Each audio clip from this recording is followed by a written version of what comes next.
Welcome back to my channel. तपाईँको अस्ति नै खरबुजा मैले देखाएको थिएँ भिडियो बनाएर। हुन त हुन्छ, हेर्नु तपाईँले काटेर हेर्दाखेरि यस्तो कुहिएर निस्किँदो रहेछ, सबै कुँदो रहेछ। भर्खर काटेर अस्ति नै 5-6वटा भएको थियो ठुल्ठुला, तर भित्र यस्तो कुहिएर। यसको के औषधि हो, औषधि गर्नुपर्छ भन्नुहोस् त तपाईँले कमेन्टमा। सबै कुहिएर यस्तो कुहिएछ।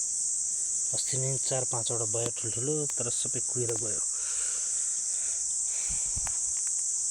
अझै एउटा यहाँ नै भइरहेछ, तर यो नि कुन्छ। यहाँ नै भइरहेछ, तर यो पनि कुन्छ। औषधि के हाल्नु पर्दो रहेछ अनि हुन्छ। तपाईँको फुल लाग्छ, यी तपाईँको यहाँ भइरहेछ खरबुजा, तर यो कुहिएर जान्छ, हुँदैन।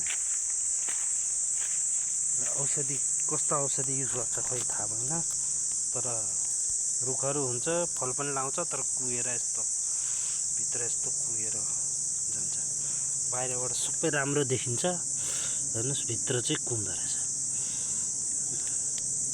यसको औषधि के गर्नुपर्छ तपाईँहरूले कमेन्टमा दिनुहोला।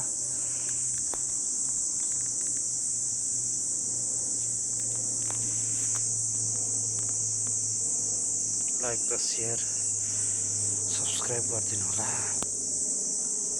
अनि कमेन्टमा लेख्नु होला के गरेर यो राम्रो हुन्छ, औषधि कुन औषधि युज गर्नुपर्छ खरबुजाको लागि कमेन्टमा भन्नु।